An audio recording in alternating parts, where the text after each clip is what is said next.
नमस्कार।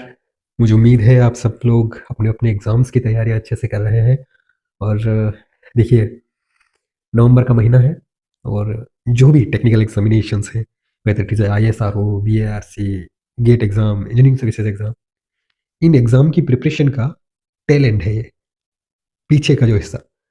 यहाँ पे एंग्ज़ायटी 100% रहेगी। मतलब वो सब नेगेटिविटी जो आपको कुछ बनने से रोक सकती हो। एक और बात समझिएगा आप, नेगेटिविटी आपको पूरे साल आपका इंतज़ार करेगी। नेगेटिविटी आपका पूरे साल इंतजार करेगी। इस पल के लिए इंतजार करेगी कि कब वो टैलेंट आए, कब आपको ऐसा महसूस करवाए कि अब व्यर्थ है, अब कुछ नहीं हो सकता। ये होगा। नेगेटिविटी आपको मार्च, अप्रैल, मई में नहीं आएगी क्योंकि उस वक़्त उसकी ज़रूरत भी नहीं है, राइट? नेगेटिविटी का काम क्या है? नेगेटिविटी का काम है कि आपको रोकना। मार्च में, अप्रैल में आप कहीं जाने वाले भी नहीं हैं, तो नेगेटिविटी आपको रोक कर कहाँ आएगी? आपका मेन जीवन डिसाइड करने वाले महीने होते हैं नवंबर, दिसंबर और जनवरी। इस वक़्त इस सर्दी के साथ-साथ नेगेटिविटी भी अपनी जड़ें गाड़ने लगती है। आपको वो हर एक ख़्याल आएगा जो आपको रोकेगा और आप पॉज़िटिविटी से इतना दूर भागने लगेंगे, आप आप विश्वास नहीं कर सकते और एकदम से आप एग्ज़ाम देकर और घर लौटेंगे और एकदम से वो नेगेटिविटी गायब हो जाएगी और आपको लगेगा कि यार मैं कहाँ था? कहीं कुछ हुआ था क्या? इट वाज़ इंस्टेंट लाइक ऐसा लगेगा कि किसी ने आप पर कोई जादू कर दिया था कि आप पढ़ नहीं पा रहे थे, कुछ आपके ऊपर नेगेटिव एनर्जी है, ऐसा आपको फ़ील होगा। So what to do? देखो मेरा ऐसा मानना है कि नवंबर दिसंबर में लोग सीढ़ियाँ नीचे उतरने लगते हैं।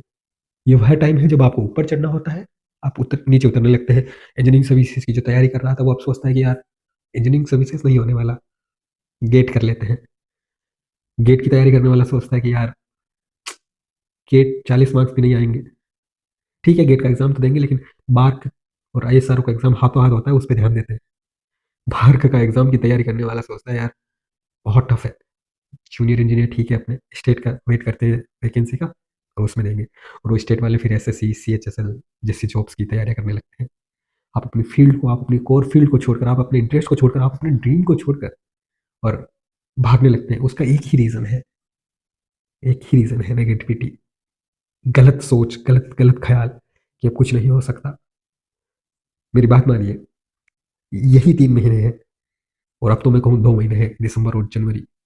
यही 2 महीने आपकी ज़िंदगी बदलने वाले हैं। लगे रहिए, जितना है वहीं से लगे रहिए, जहाँ हो वहीं से उठकर रवाना हो जाओ। बीच में 1-2 बार गिरो, कोई नहीं सँभालने वाला होगा रूम में, फिर से अपने आप उठकर रवाना हो जाओ, रुको मत, पीछे कदम मत रखो, आप जहाँ हो वहीं से रवाना हो जाओ। क्या पता एक ऐसा शॉर्टकट मिले आपको इन 1 महीने में और आप वापस से उस रफ्तार पर पहुँच जाओ, जहाँ अच्छे मार्क्स लाए जा सकें। मेरी बात ज़रूर मानना आप। देखिए, मुझे मेरी बातें याद आने लगती है। स्टिल आई एम थिंकिंग कि 33 इंटरव्यू फेल्योर्स इन अ रो, लाइक जो इंटरव्यू दे रहा हूँ फेल, जो इंटरव्यू दे रहा हूँ फेल, एग्जाम्स निकल रहे, इंटरव्यू नहीं निकल रहे, इंटरव्यू निकल रहे, एग्जाम्स नहीं निकल रहे, continuous failures for 5 years of your peak time. आपके आसपास के लोग एंजॉय कर रहे हैं, 5 साल कंटिन्यू आप एक रूम में या फिर अपने आप को आइसोलेटेड करके और फेलियर्स को फेस कर रहे हैं। And the most important thing is there is no one की जिसको आप जाकर बता सकते हैं कि व्हाट इज फेलियर और आपको क्या फील हो रहा है। घर वालों को क्या कहोगे आप? एक झूठी होप देनी पड़ती है। आप उनको नहीं कह सकते कि आपका नहीं होगा या नहीं हो रहा। जिस वक़्त एग्ज़ाम की लास्ट बेल बजती है, आपको अपने अंतर्मन में पता चल जाता है कि इस बार इसमें सिलेक्शन होगा कि नहीं। और इस तरीके से continuously 33 failures, I am still एक गूज़बम्प्स आ जाते हैं कभी-कभी कि इतनी एनर्जी कहाँ से लाता था। पूरे दिन एग्ज़ाम देकर रात को आता था और जिस पल मुझे पता चलता था कि इसमें नहीं होगा, उसी रात जिस रात एग्ज़ाम देकर आता था, उसी रात को 4 बजे तक कम से कम 1 चैप्टर क्लियर करके फिर सोता था। कहाँ से आती थी वो एनर्जी? कहाँ से आता था वो मोटिवेशन? मैं मुझे तो नहीं ज़रूरत पड़ी कभी मोटिवेशन की। मैंने मैंने अपनी ज़िंदगी में सिलेक्शन से पहले एक कदम पीछे नहीं रखा, एक कदम। मैंने अपने सपनों में कभी कॉम्प्रोमाइज़ नहीं किया। मैंने फेल्योर से डर कर या फेल्योर को फेस करके, इवन फेल्योर को फेस करके, फेल्योर से हार कर, फेल्योर ने मुझे पूरी तरीके से हराया है, पूरी तरीके से तमाचा मारा है। उसके बाद भी मैंने एक कदम पीछे नहीं किया। उतना दूसरी पावर के साथ, डबल पावर के साथ मैं आगे बढ़ता गया और आखिर में सुन लेता है भगवान।